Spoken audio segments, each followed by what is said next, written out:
Em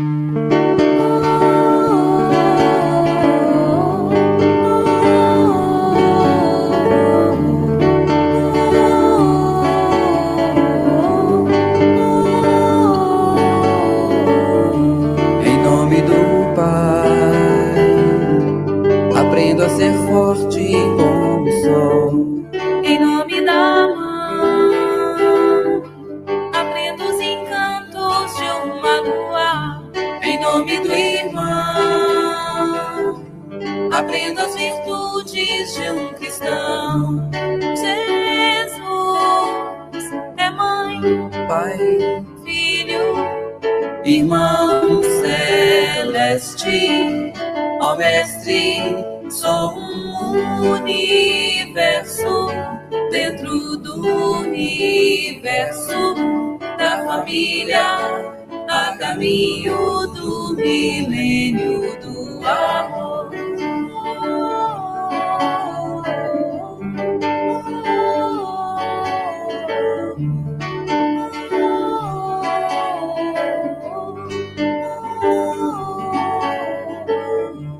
em nome do Pai, aprendo a ser forte como o sol. Em nome da Mãe, aprendo os encantos de uma lua. Em nome do Irmão, aprendo as virtudes de um cristão. Jesus é Mãe, Pai, Filho, Irmão Celeste. Ó Mestre, sou um universo dentro do universo da família, a caminho do milênio do amor.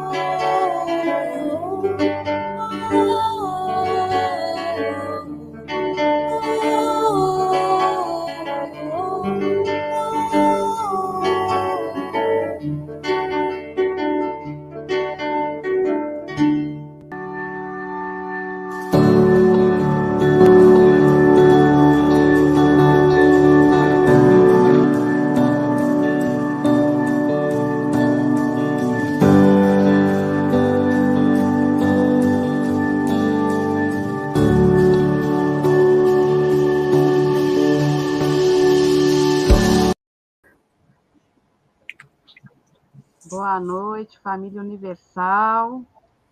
Sejam todos bem-vindos a mais uma sala virtual do IGESE, com parceria com a Web Rádio Fraternidade, Rede Amigos Espírita TV, da TV Espírita, né? E do Centro Espírita Chico Xavier de Santos, para mais uma aula, um estudo do livro Mecanismos da Mediunidade, psicografia de Francisco Cândido Xavier e Valdo Vieira, pelo nosso querido espírito André Luiz, né? Com nosso querido, nosso amado irmão, amigo e também professor Otacílio Rangel. Seja bem-vinda, bem-vindo, professora Otacílio. Boa noite, Ana. Que bom estarmos aqui juntos de novo. E hoje a gente tem a alegria de estar você aí conosco, já que o nosso amigo Ronaldo está um pouco resfriado, então vamos nós tocarmos o nosso estudo hoje para frente. Gostei muito do vídeo que você mostrou, foi muito bom, muito interessante e bem compatível com o estudo que nós vamos fazer hoje à noite. Então, gostaria de dar boa noite a todos, nossos amigos que aqui já estão conosco. Se eu pudesse, eu nomearia um por um, mas são tantos, né, que a gente fica muito feliz de ter esses companheiros junto conosco. Então, vamos hoje fazer um esforço para ter um estudo bem proveitoso. Como o Ronaldo sempre fala aqui, né? Já está aí a Soraya, o Jorge, a Ana Maria, a Elaine, a Valéria, Marilda, Elaine Miranda Gledes, né? Já estão todos aqui com a gente, né? Para fazer o estudo aí do capítulo 5, né, professor? Isso. Corrente elétrica e corrente mental, né? Mental. Então, vamos iniciar com a nossa prece, né? O senhor poderia fazer? Isso, vamos sim.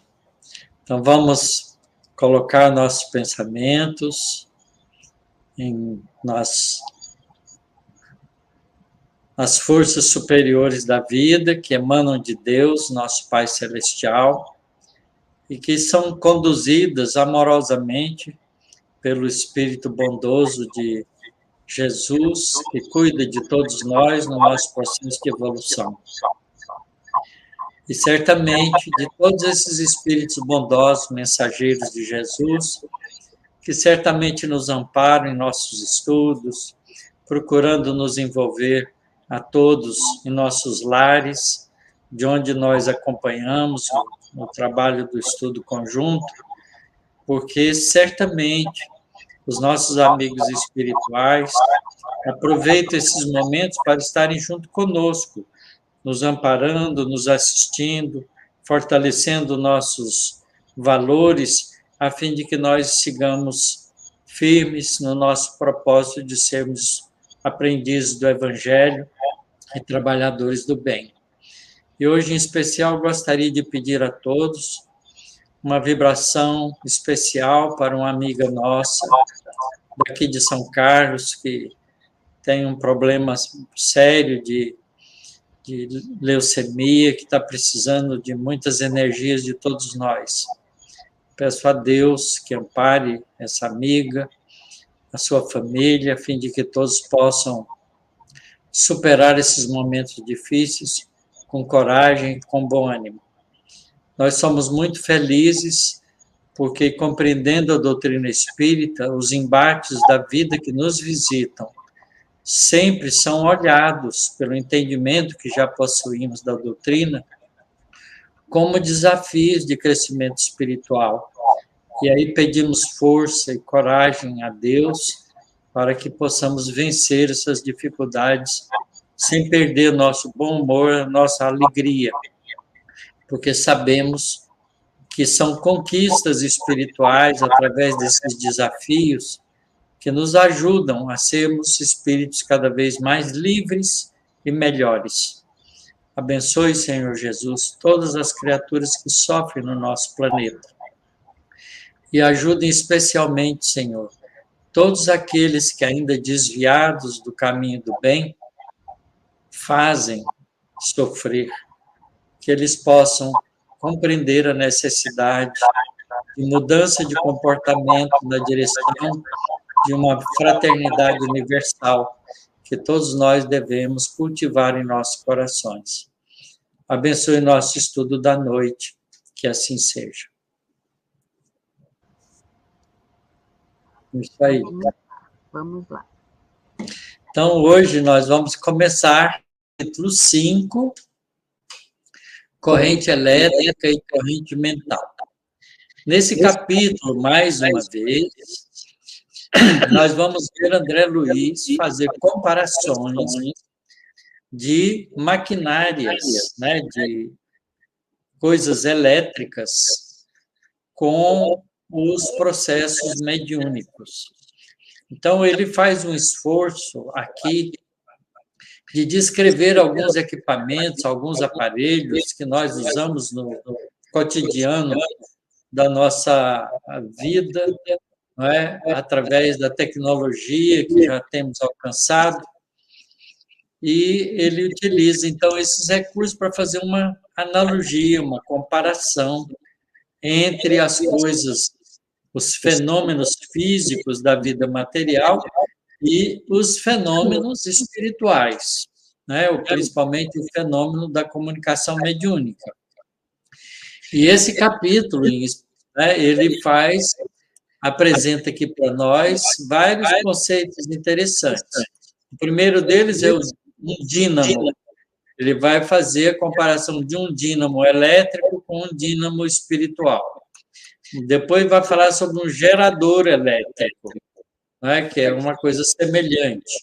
E vai falar sobre um gerador mediúnico, né, em comparação. Depois ele vai falar uma parte aqui, né, mostrando uma comparação entre os fenômenos de corrente elétrica, né, de transformação de energias de natureza elétrica e de natureza espiritual, como átomos e espíritos. Vai falar um pouco sobre força eletromotriz e força mediúnica. E esse pedacinho é muito interessante. Nós vamos explicá-lo com um pouco mais de detalhe. Aí vai falar sobre mediunidade em diferentes níveis de funcionamento, que vai chamar de fontes de fraco teor, comparando as coisas mediúnicas do cotidiano da vida, que são coisas que a gente observa na vida. Então, isso é a constituição do capítulo que nós vamos estudar hoje como corrente elétrica e corrente mental.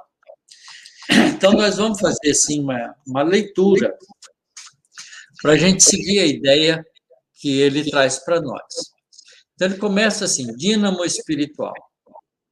Ainda mesmo que a ciência na Terra, por longo tempo, recalcitre contra as realidades do espírito, é imperioso convir no comando das associações atômicas, sob a perquirição do homem, prevalecem também as associações inteligentes de matéria mental.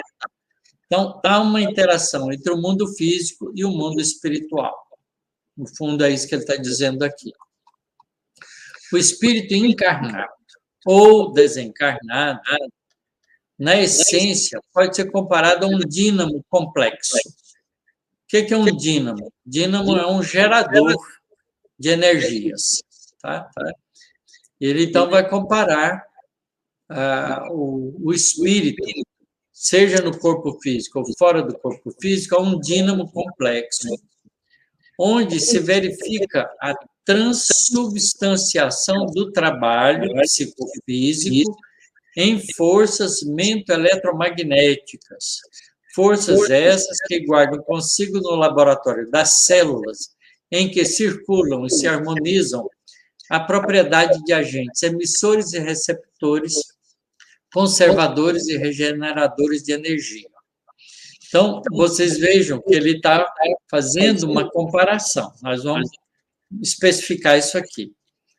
Ele continua ainda nessa primeira parte, dizendo, para que nos façamos mais simplesmente compreendidos, imaginemo-lo, o espírito, como sendo um dínamo gerador, indutor, transformador e coletor, receptor, ao mesmo tempo, com a capacidade de assimilar correntes contínuas de força e, simultaneamente, exteriorizá-las. Então, essa é a ideia. O que é um dínamo? Um dínamo é um gerador de energia. Um gerador de energia, ele é basicamente um instrumento que transforma um tipo de energia em outro. Vou dar um exemplo para vocês, tá certo? O que é uma usina elétrica? Uma usina hidroelétrica. A gente faz o seguinte, a gente represa a água, faz ela subir o nível bastante numa represa, cria dutos para que essa água circule, passe por dutos assim bem, né, como a água vai fazer uma pressão muito grande, porque faz um nível de água muito alto, a água desce com a pressão muito grande pela força gravitacional, não é? Passa por um duto que tem uma hélice e roda essa hélice que está ligada a um gerador de eletricidade. Então, você transforma energia mecânica de movimento em energia elétrica. Essa energia elétrica, então, é jogada nas linhas de transmissão e distribuída para o país inteiro, para as cidades, para todos os locais onde a energia elétrica vai ser, então, utilizada. Então, um dínamo é um gerador de eletricidade que transforma algum tipo de energia em energia elétrica.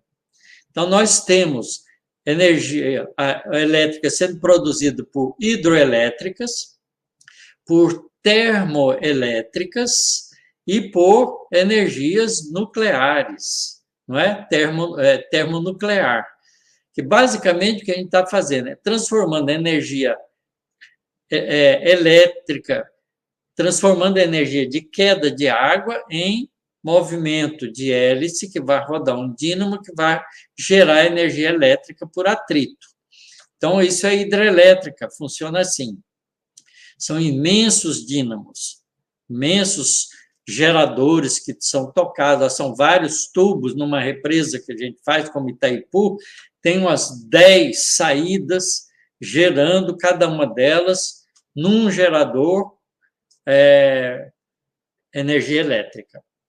Nas termoelétricas, você usa carvão ou gás, queima carvão ou gás para produzir vapor, esse vapor vai passar por uma hélice também, vai gerar, né, fazer um gerador girar e, por atrito, gerar energia elétrica. As energias, as usinas eólicas fazem a mesma coisa.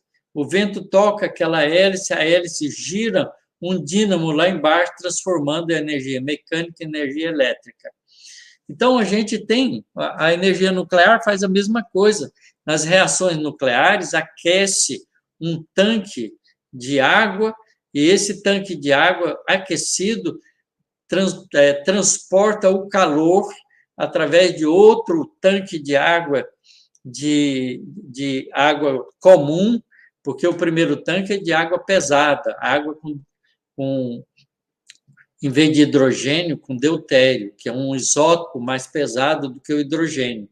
Então, se transforma essa energia, né, da decomposição do átomo, que produz muito nêutrons, esses nêutrons colidem com a água pesada, com os hidrogênios da água pesada, aquece a água, transporta esse calor para uma água comum, que forma depois vapor e vai circular, fazer circular, não é, rodar através de hélice, de pistões, o que seja, para rodar um gerador que, por atrito, gera energia elétrica. Então, isso é dínamo, que transforma um tipo de energia em outro. Então, o que nós temos aqui é uma comparação que ele está fazendo, igualmente com os dínamos que geram energia elétrica a partir de uma outra energia, o espírito, através do pensamento, gera energia,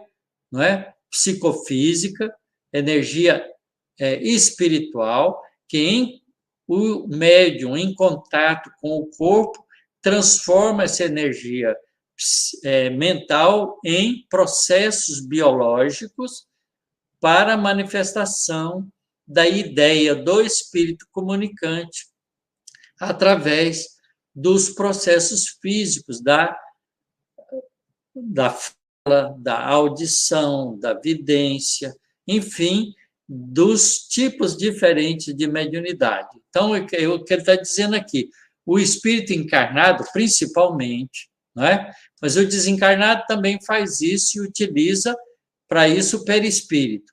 No encarnado, utiliza o perispírito e o corpo físico.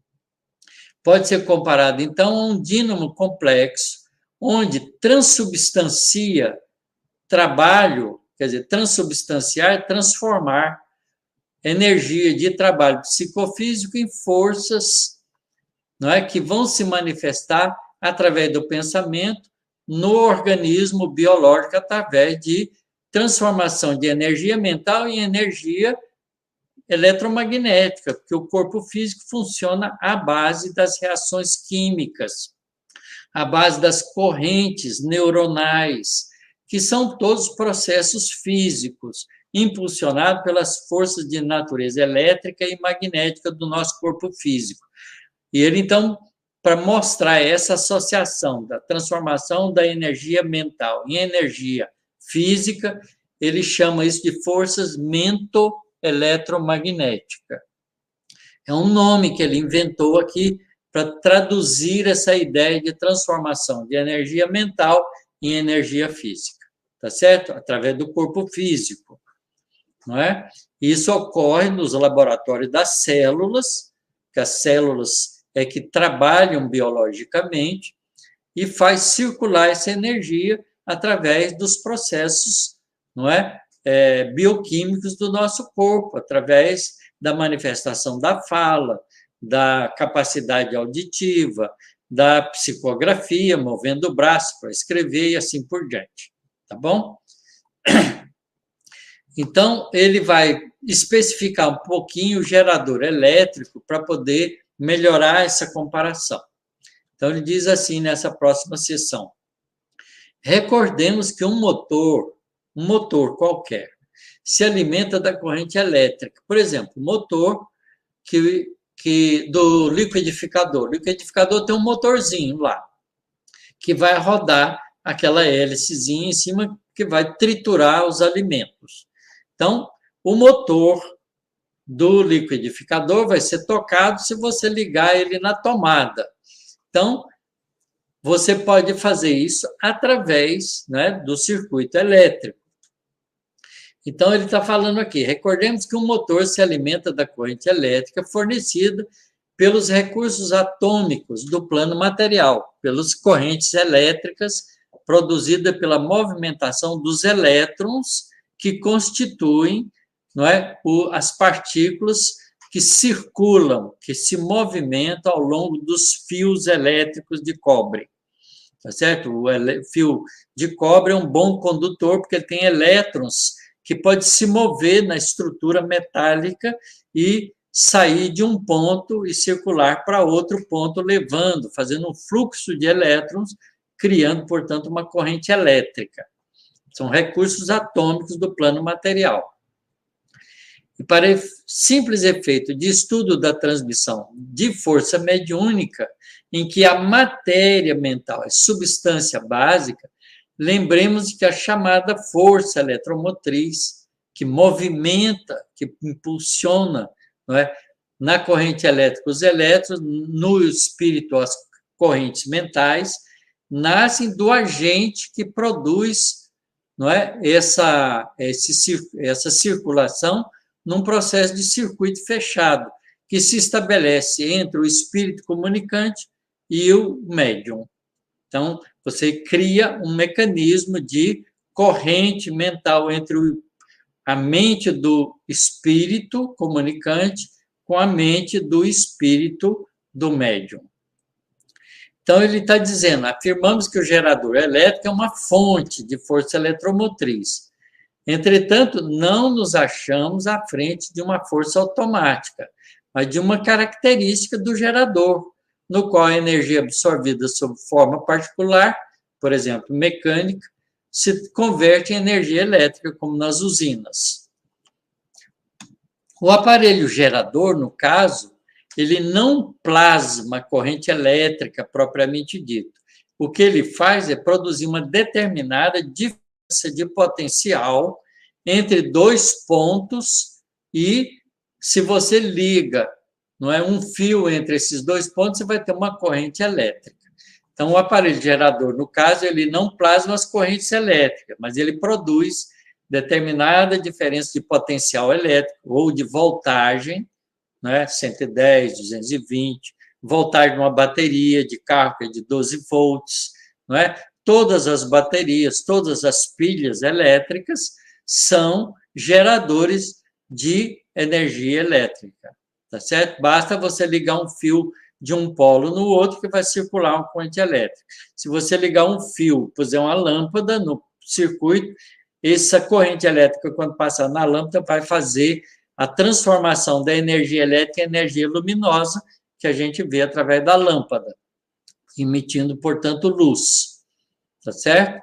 Então, é essa diferença de potencial que produz a movimentação dos elétrons na corrente elétrica, e a diferença de potencial no circuito mediúnico é uma diferença energética, né, de comunicação entre o espírito e o espírito do médium.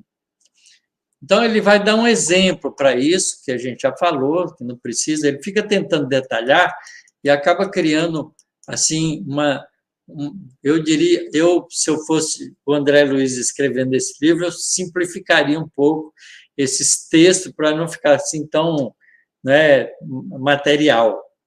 Mas ele faz isso, vamos estudar.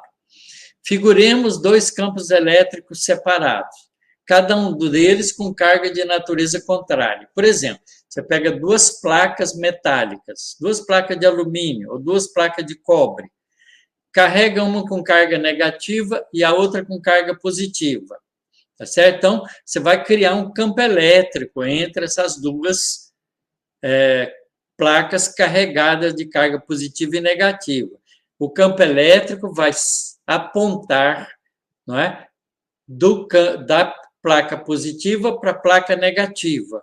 Se você colocar um fio ligando uma placa na outra, a placa que está com carga negativa, que tem elétrons disponíveis, vai fazer circular um fluxo de elétrons através do fio e levar para a carga positiva, para a placa positiva, para neutralizar as cargas positivas. Enquanto tiver diferença de carga, vai haver corrente. Quando igualar as cargas, acaba a corrente. Então, para você manter essa corrente funcionando, você tem que ligar um gerador, que, à medida que a corrente elétrica sai da placa negativa e vai para a positiva, você põe mais carga elétrica na placa negativa. Então, o gerador elétrico faz isso. Certo? Então, é isso que ele está dizendo aqui. Figuremos 2 campos elétricos separados, cada um deles com carga de natureza contrária, com, portanto, uma diferença de potencial entre eles. Estabelecido um fio condutor entre ambos, a corrente elétrica se improvisa, na verdade, aparece do centro negativo para o centro positivo, porque quem se movimenta são sempre os elétrons, que são as partículas minúsculas menores do átomo, tá certo? Então, os elétrons se despegam do átomo, né, porque ele fica livre e circula através do fio. Então, a gente vai ter uma corrente de elétrons da placa negativa para a placa que está carregada positivamente, para o centro positivo, até que seja alcançado o justo equilíbrio entre os 2 centros, quando as cargas forem iguais, anulando, então, a diferença de potencial existente.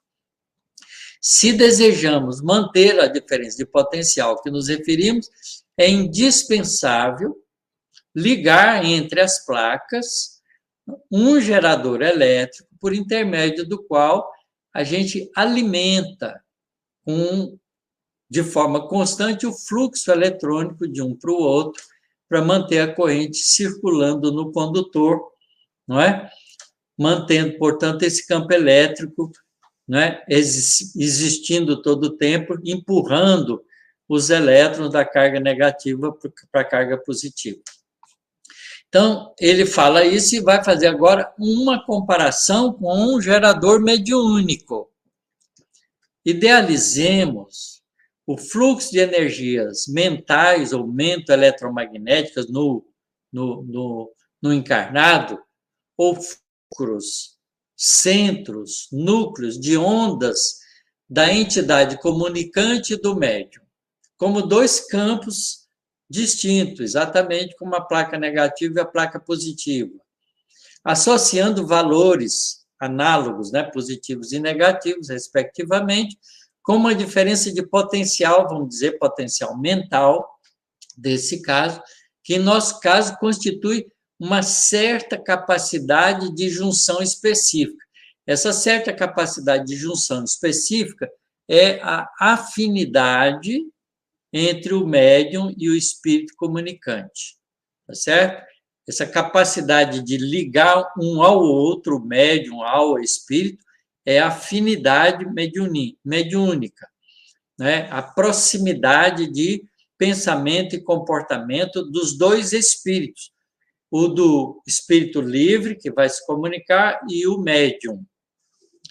Estabelecido um fio condutor, entre aspas, de um para o outro, que no nosso problema representa, olha o que é o fio condutor, é o pensamento de aceitação ou adesão à comunicação produzido pelo médium. Então, o médium tem que pensar, durante a comunicação, em aceitar, em aderir psiquicamente à comunicação, ao contato com o espírito comunicante. E aí, então, a corrente mental flui de um para o outro, se improvisa em regime de ação e reação. Então, entenderam o que ele está fazendo aqui? Está fazendo uma comparação de corrente elétrica com corrente mediúnica. Mas é um fluxo psíquico, uma energia mental, né, que está sendo impulsionada pela força do pensamento do espírito comunicante e sendo aceita, né, com pensamento de adesão ou de aceitação do médium. Portanto, o médium, se ele ficar duvidando da comunicação, ele rompe esse pensamento de aceitação ou de adesão e a comunicação não se dá, fica prejudicada.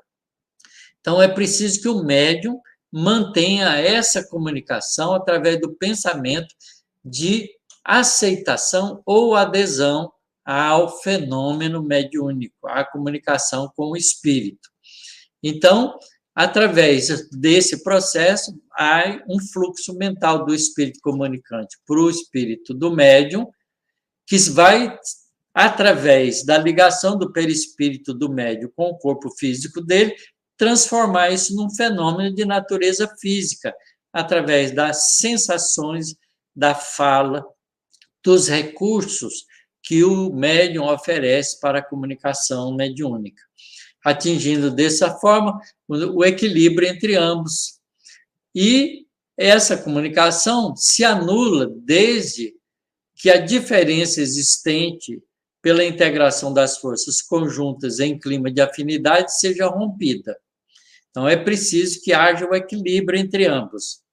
Então, ele diz aqui claramente isso. Se quisermos sustentar o continuismo de semelhante conjugação de comunicação, é imprescindível conservar entre os dois um gerador de força.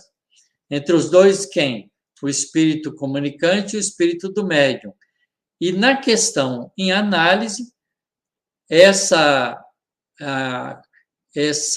manutenção ou continuidade do fenômeno é feita através do pensamento, agora constante, continuado, de aceitação e adesão, ou adesão da personalidade mediúnica, através do qual se evidencia, então, incessante o fluxo de energias conjugadas entre um e o outro, porquanto a corrente de forças mentais destinada à produção desse ou daquele fenômeno ou serviço circulará no condutor mediúnico em razão do campo de energias mento-eletromagnéticas, né, transformando as energias mentais da comunicação para o corpo físico do médium, eletromagnética, portanto, existente entre a entidade comunicante e a individualidade do médium.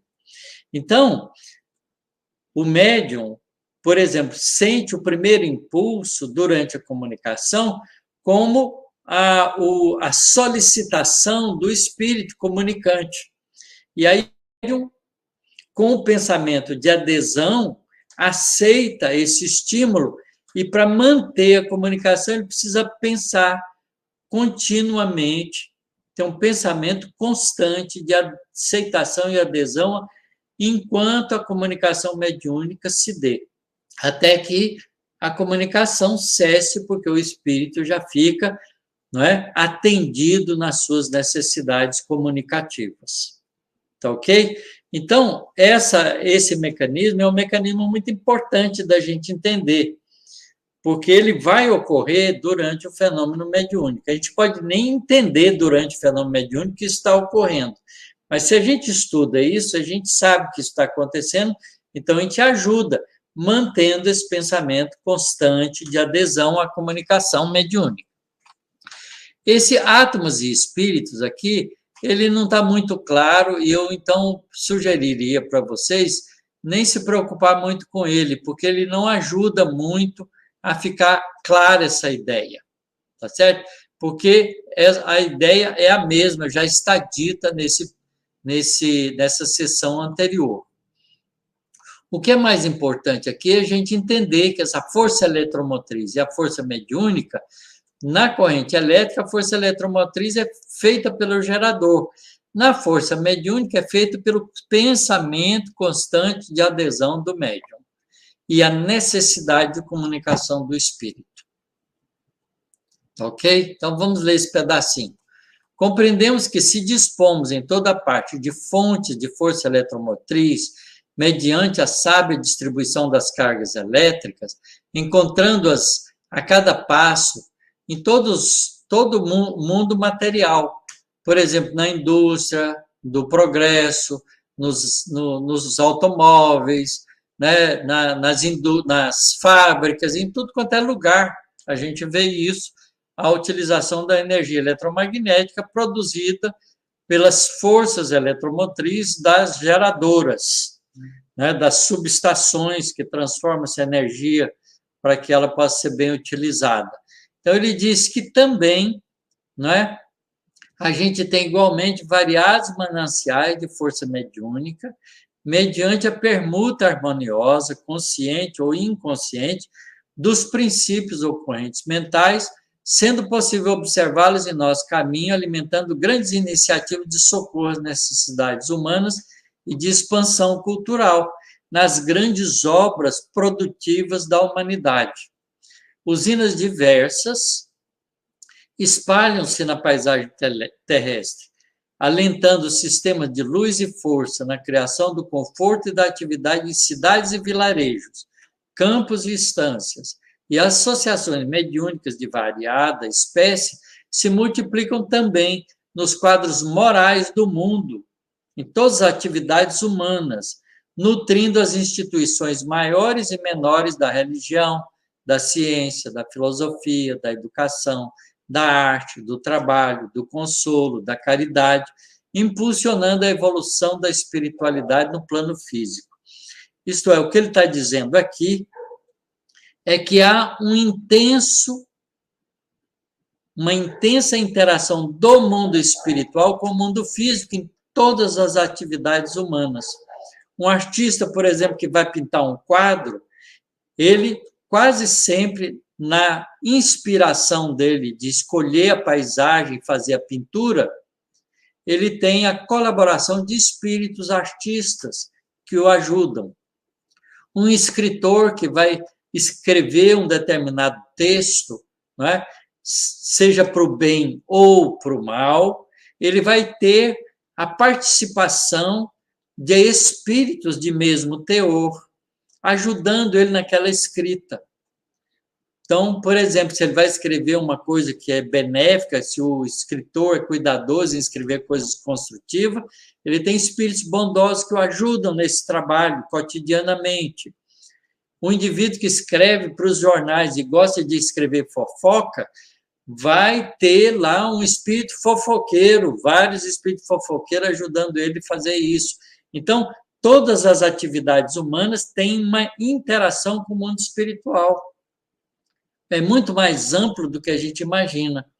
É aquela pergunta que está lá no livro dos Espíritos. Os espíritos influem cotidianamente nos fenômenos da nossa vida? Os espíritos respondem para Kardec, muito mais do que imaginais, em muitas circunstâncias, são eles que vos dirigem nas suas ações. Porque há um intercâmbio constante entre o mundo físico e o mundo espiritual. E ele vai dizer aqui, né, nesse último texto desse capítulo, não é, que há fontes de fraco teor também, né, de expressões localizadas de atividades. Ele vai dizer assim, ó, possuímos ainda aquelas fontes de força elétrica dotadas de fraco teor nos processos não industriais ou grandiosos de iluminação de cidades e de países, né, de coisas muito grandes, de fábricas enormes. Em vez disso, a gente obtém forças elétricas de natureza mais sutil, mais fraca, né, produzida por atritos ou por contato, por indução elétrica, e os efeitos diversos, tais como até o efeito peso elétrico, que é a produção de energia elétrica através de pressão em determinados materiais que faz produzir corrente elétrica, vulgarmente empregado na construção de microfones, de alto-falantes, de peças destinadas à reprodução do som, e o controle de frequência na radiotecnia, o efeito termoelétrico utilizado na formação dos medidores, chamados pirômetros elétricos, que são usados para aferir temperaturas, o efeito fotoelétrico, aproveitando em várias espécies de medidores de geradores de energia. Em analogia também a essas coisas mais simples, né? Em analogia de circunstâncias, analisamos em todos os lugares os mananciais de força mediúnica se expressarem por mais fraco teor nos processos não ostensivos de ação do ponto de vista de evidência pública, pelos quais servidores abnegados do bem conseguem a restauração moral desse ou daquele companheiro rebelde, a cura de um certo número de almas doentes, a repetição de avisos edificantes, a assistência especializada a múltiplos tipos de sofrimento ou a condução enobrecedora do grupo familiar que se devotam. Então, o fenômeno mediúnico, às vezes, ocorre dentro dos próprios lares, por intuição ou por sugestão de ideias que os espíritos colocam. Também nas casas espíritas, nos trabalhos de atendimento, de auxílio, no passe, não é? No trabalho de muitas pessoas bondosas que visitam hospitais para dar passe em enfermos. Então, a mediunidade se manifesta em todos os níveis de ação do ser humano, seja nos processos mais amplos como nos processos mais particulares.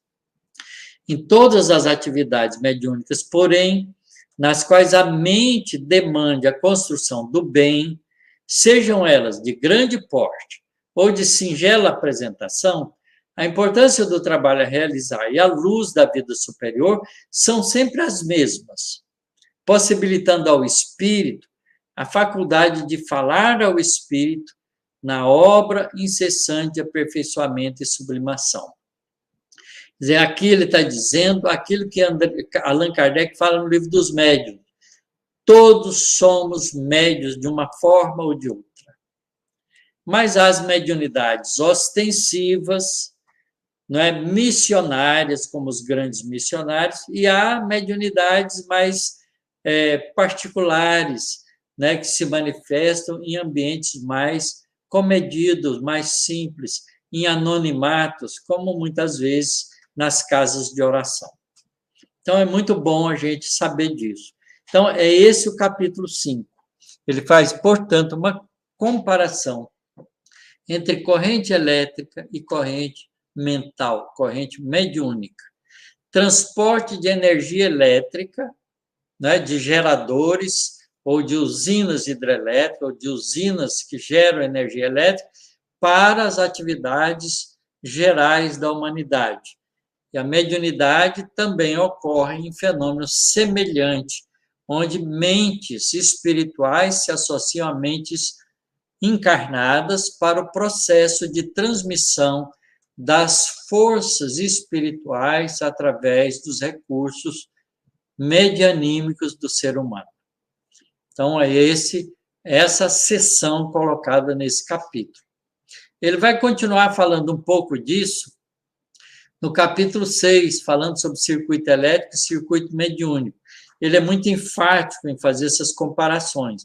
Mas a ideia importante que fica para nós é que a gente sabe, né, que na comunicação, para manutenção do fenômeno da comunicação mediúnica, é preciso que o médium mantenha a todo instante o pensamento constante, continuado de adesão ou de aceitação da mente espiritual se comunicando com ela.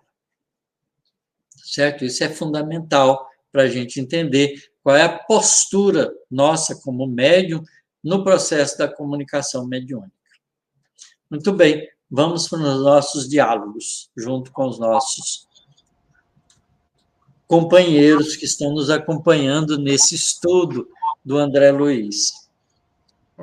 Ficou um pouquinho mais claro o capítulo, um pouquinho mais claro. Mas, professor Otacílio, eu tenho uma pergunta, né? Nas analogias que até foram colocadas aqui, né, comparando as correntes com as hidrelétricas, né, com essas fontes, né, da parte material, sempre há um impulso, né, para que as coisas aconteçam. Na parte mediúnica e espiritual, o impulso somos nós mesmos, o nosso pensamento que impulsiona. Isso, é a nossa vontade, a vontade do espírito comunicante e a vontade do espírito do médium, né? O espírito comunicante precisa da comunicação, se aproxima do médium, com a vontade dele, muitas vezes ajudado por um mentor espiritual, numa reunião mediúnica, por exemplo, organizada, né? Às vezes na rua acontece diferente. Né? Nos bares, nos botecos, os espíritos atrasados se acoplam já junto, por afinidade, com as pessoas e bebe junto com eles, fala as coisas que quer falar, dá ideias, discute, participa das atividades humanas como se tivesse encarnado. Mas é preciso que o médium, ou o receptor, nesse caso, também queira. Então, o pensamento constante de adesão é a vontade do médium que exerce, tá certo? No caso de uma comunicação, por exemplo, no cotidiano da vida, é a afinidade e a simpatia de ideias e de sentimento que o médium aceita do espírito que se aproxima dele. Por exemplo, um indivíduo que gosta de beber vai ser copo para um espírito que gosta de beber, mas não tem um corpo físico. Então, ele vai beber através do espírito. Né? O espírito vai beber através do médium. Vocês podem pegar o livro Sexo e Destino, do André Luiz, e lá nos primeiros capítulos tem uma descrição desse tipo de comportamento, exatamente como os espíritos partilham da nossa vida cotidiana por afinidades conosco. Então, são as duas vontades, o espírito quer e o médium aceita. Ficou claro o poder da nossa capacidade mental aí, né, professor? Que fala em outros capítulos de plasmar as coisas também, né, de atrair, né? Mas tem bastante, tem algumas perguntas aqui, professor. Vou começar com na verdade, um comentário do Cadinho, né? Ele diz, em André Luiz, há termos recorrentes, exemplo, perquirição, recalcitrância, acrisolamento, são comuns do lexos da vida do mundo espiritual ao nível que se encontra esse grande mentor? É uma pergunta, na verdade. É uma colocação, né? Ele termina aí. É que em duas partes. Eu achei que era uma colocação, mas é uma pergunta. Ou porque eram próprios da época em que foram psicografados por Chico Xavier? Na verdade, Ricardo, o que ele tenta fazer aqui é usar a nossa linguagem e usando termos diferentes para que a ideia fique mais clara para nós.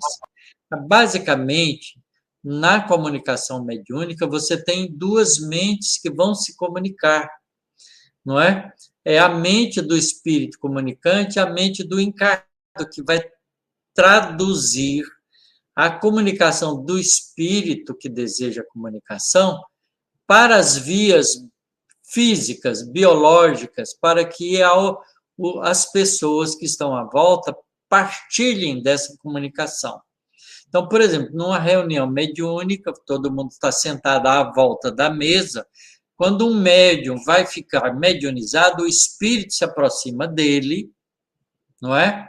E tenta mentalmente se falar com ele, se aproxima dele, entra em sintonia com ele para pedir para comunicar-se, para iniciar o processo da comunicação.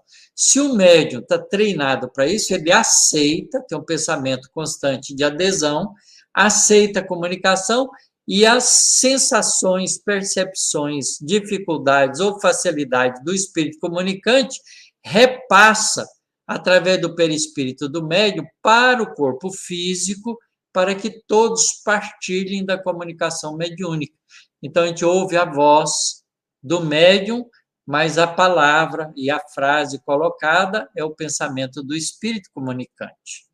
Se é escrita, toma do braço e escreve aquilo que o espírito está pensando, materializando essa ideia através do lápis na escrita, pelo corpo do médium, através da comunicação mente a mente, espírito comunicante, espírito do médium, né, perispírito do médium, controlando o corpo físico, escrevendo a mensagem que o espírito deseja. Isso é que é importante.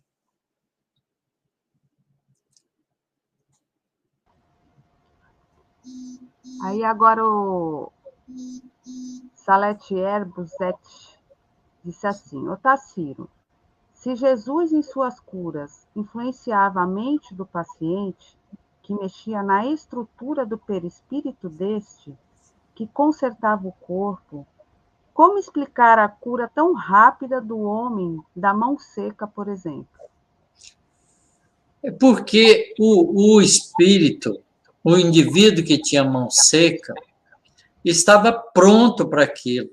E Jesus, então, provoca rapidamente processos biológicos de recomposição.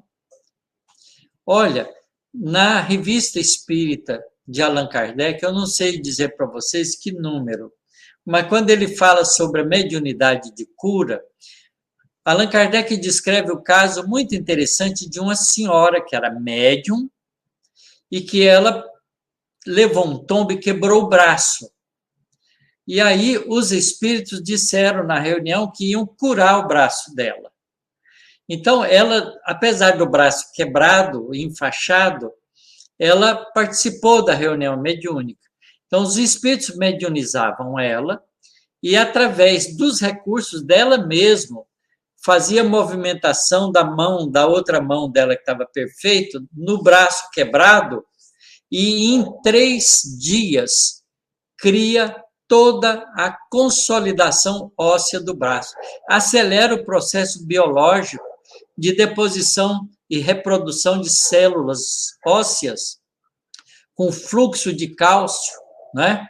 Porque o osso é feito com carbonato de cálcio, para poder metabolizar a estrutura óssea rapidamente. E em 3 dias, em 3 sessões, ela fica com o braço perfeito. Então, veja que um espírito mais comum, menos adiantado que Jesus, faz isso em 3 dias. Imagine Jesus faz isso muito mais rapidamente, porque tem um controle completo desse tipo de fenômeno, porque Jesus sabe manipular as energias físicas e espirituais, porque é um espírito superior, é um espírito angelical, um espírito puro. Tem todo o domínio sobre as leis físicas e espirituais para realizar esse fenômeno. É igual a cura da mulher hemorroísta também. A mulher só toca nele. Ele diz: senti fluir virtude de mim. Quem me tocou? E a mulher fica curada imediatamente. O Diego Espírita Machado faz um comentário, né? Nos processos possessivos, a regra é a mesma? Uma pergunta. A ideia de aceitação é o fio condutor que pode estabelecer a manifestação da vontade do obsessor sobre o corpo do obsidiado ou médium. Isso, é verdade isso, Diego. Agora, essa aceitação do obsediado é uma aceitação, muitas vezes, provocada pelo sentimento de culpa e de autopunição. Então, ele aceita a injunção, não é? Do espírito obsessor, porque ele tem dívida para com ele, porque ele deve para ele, porque ele se submete a ele, porque ele se sente culpado. Por isso que o processo obsessivo tem que ajudar a educar o obsidiado, porque não adianta tirar o espírito.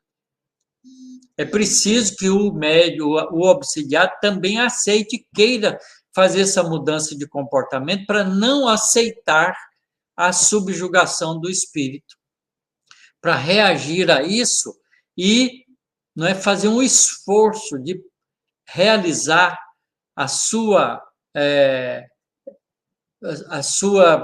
seu equilíbrio mental através do esforço de trabalho na sua regeneração, no bem que ele pode praticar, na mudança de comportamento que ele deve fazer em si mesmo. Então, quando ele começa a fazer isso, ele começa a opor a sua própria vontade à subjugação do espírito e pode se livrar do processo obsessivo. E o Cadinho pergunta: a ponte que se forma para processar as comunicações se constitui pela moral do médium e do espírito, respectivamente, formando um caminho de mão dupla sustentado pela energia do pensamento? Olha, aqui a gente tem que levar em conta duas coisas. Para o espírito que está em trabalho no bem, é o valor moral que define a qualidade da comunicação. Mesmo que o médium vá dar passividade para um espírito necessitado, né, que está precisando de ajuda, que está sofrendo, que está revoltado, a posição do médium, com o esforço de ter um valor moral, é a posição do medianeiro, enfermeiro, que ao lado de aceitar a comunicação, cuida do espírito necessitado. A gente vê isso no exemplo nos domínios da mediunidade, quando a Eugênia e a outra médium que está citada lá no livro oferece esses recursos de comunicação para espíritos necessitados. Tá certo? É muito importante a gente ver esses exemplos nas obras de André Luiz, que ele descreve esse fenômeno. Mas, no caso de uma comunicação, não é, frívola, de um espírito leviano, através de um médico igualmente leviano, o valor moral não existe, mas eles se afinizam pelo mesmo desejo frívolo de comportamento. Portanto, também flui o fenômeno mediúnico da mesma maneira, só que é um fenômeno mediúnico perturbativo, não construtivo, que não melhora nenhum nem outro, nem o espírito comunicante, nem o médium.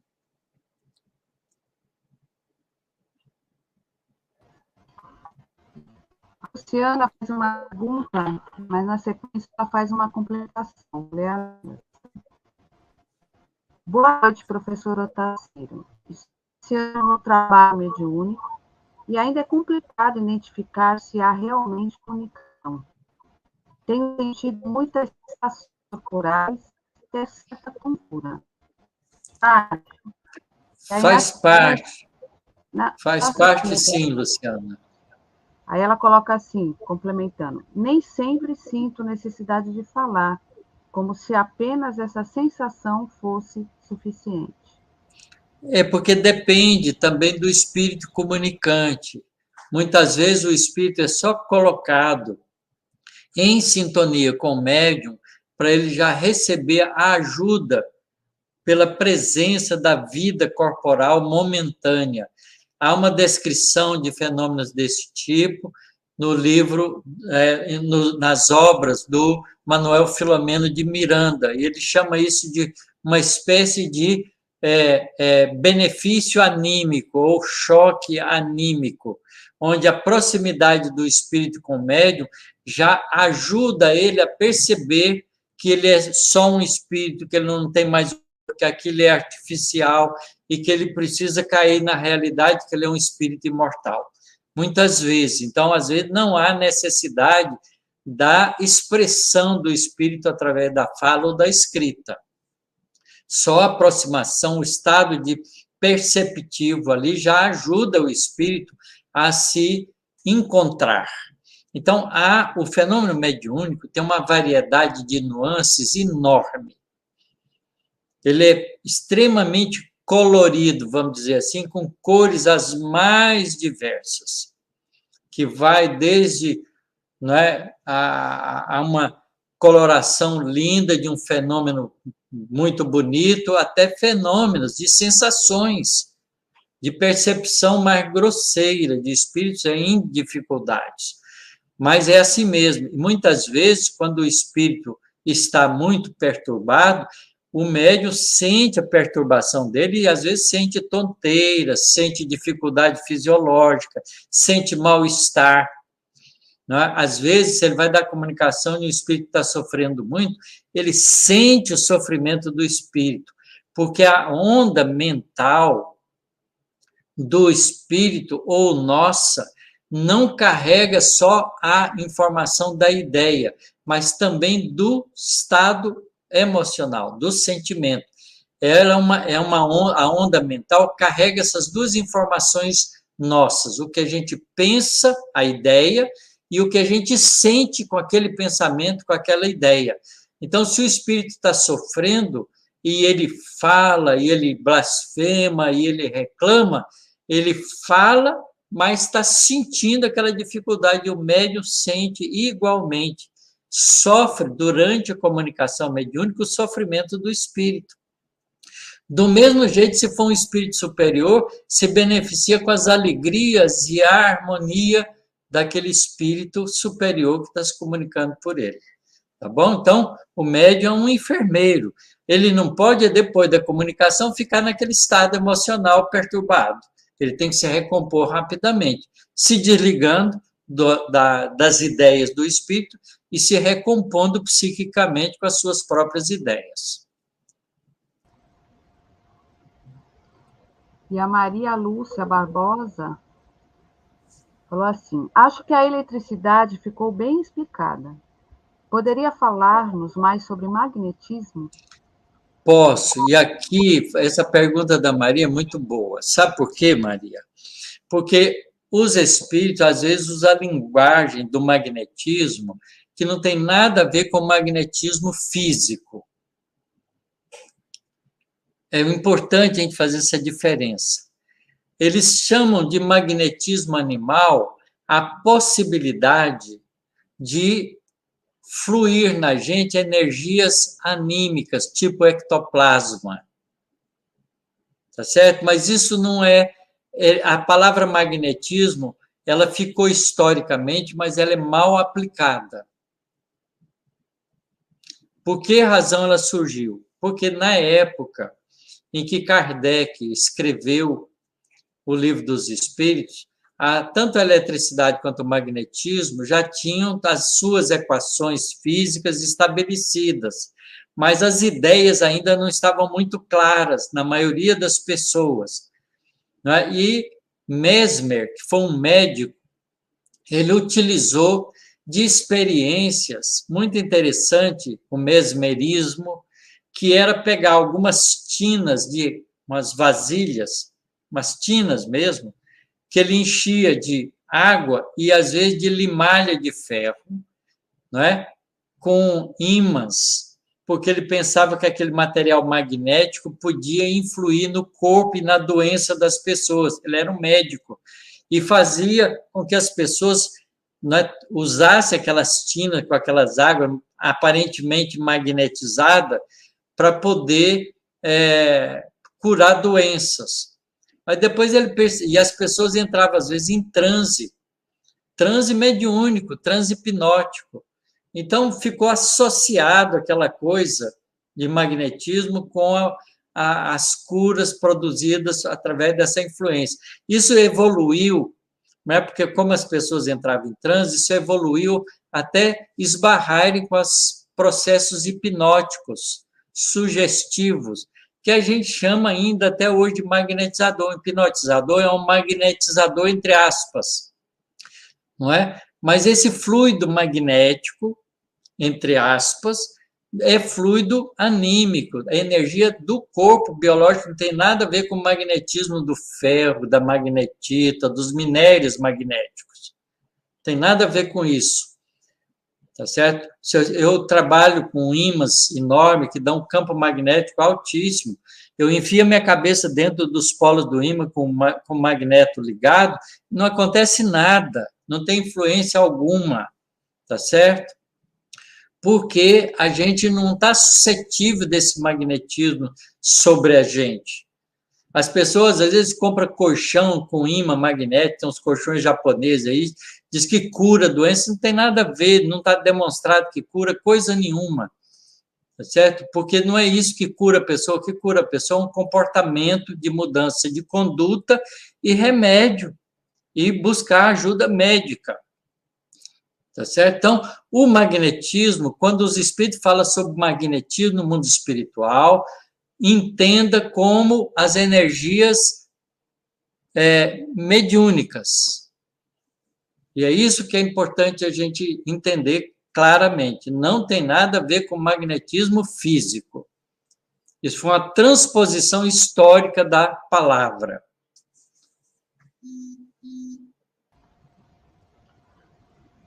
E a Olga Batista, boa noite, Otacílio.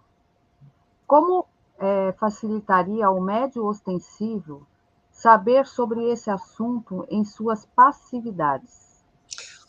Na verdade, Olga, a gente, quando entende o mecanismo, a gente ajuda ele melhor. Basicamente é o seguinte: você imagina uma enfermeira, um enfermeiro. Se o enfermeiro não entendesse nada de sensações e doenças, ele não ajudaria a pessoa da maneira adequada. Então, ele sabendo, ele ajuda melhor. Olha, a gente conhecendo os mecanismos do processo mediúnico, a gente, na reunião mediúnica, se posiciona de maneira mais compreensiva e, portanto, com uma ajuda melhor. Por isso é que é preciso estudar a mediunidade, para a gente entendê-la, para poder ajudar conscientemente. Os espíritos dizem isso com muita clareza. Um médium consciente é muito mais útil do que um médium sonambúlico que não sabe o que está acontecendo. Porque o médium consciente ajuda a comunicação quando ele conhece o processo e se autoeduca para ter esse pensamento constante de adesão, para não se distrair do fenômeno e manter a comunicação de maneira efetiva. Portanto, estudar é importante. Os espíritos nos recomendam que a gente compreenda isso bem para poder servir bem.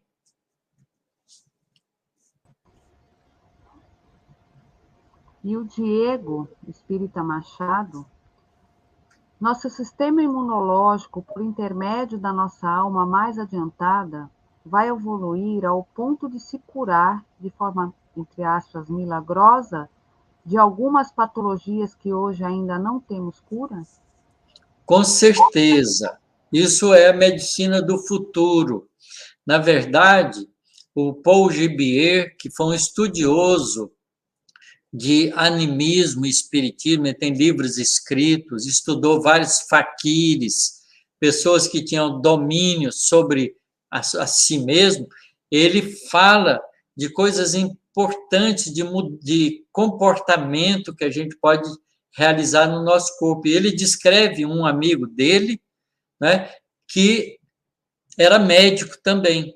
Quando ele se sentia invadido por um processo infeccioso, ele deitava na cama e produzia mentalmente nele aumento de temperatura do corpo, e provocava febre no corpo dele, controladamente, até 39 graus, 38, 39 graus, e fazia durar a febre um certo tempo para matar as bactérias que estavam infectando ele.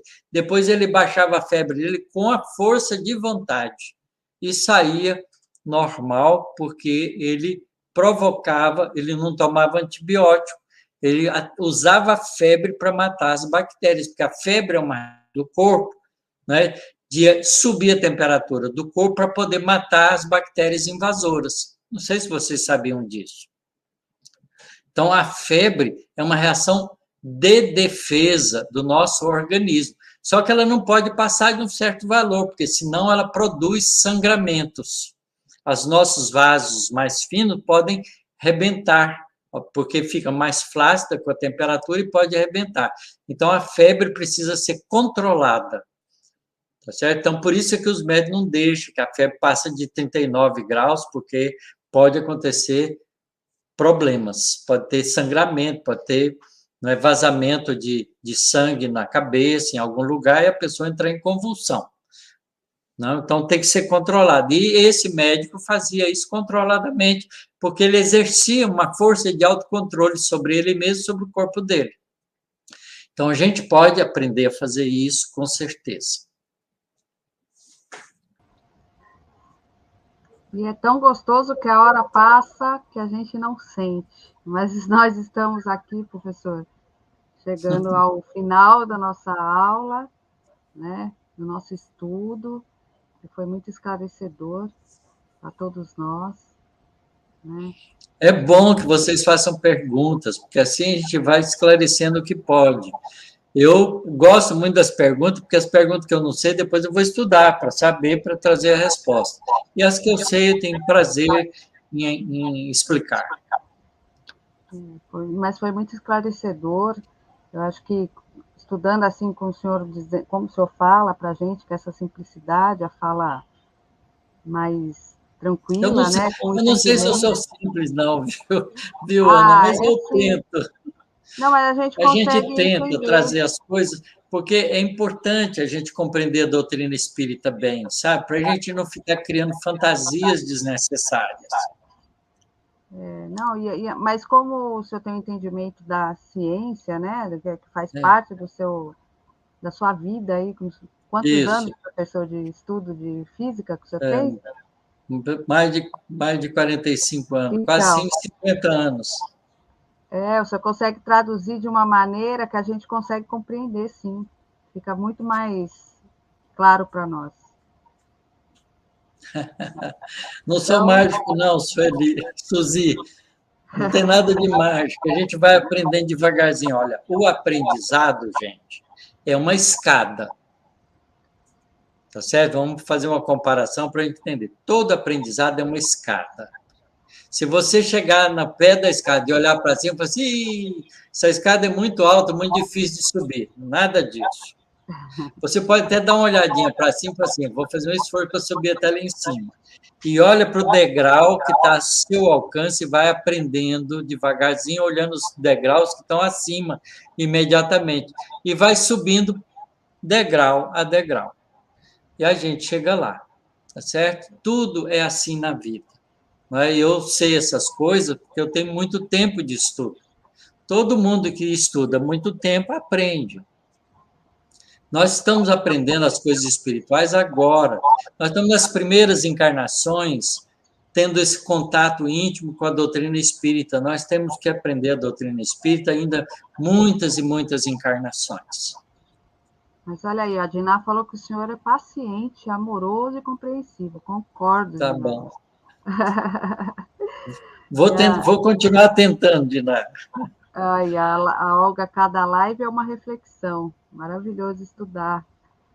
O pessoal profundamente conhecedor sabe compartilhar didaticamente os saberes. É isso mesmo. Muito obrigado pela gentileza de vocês todos.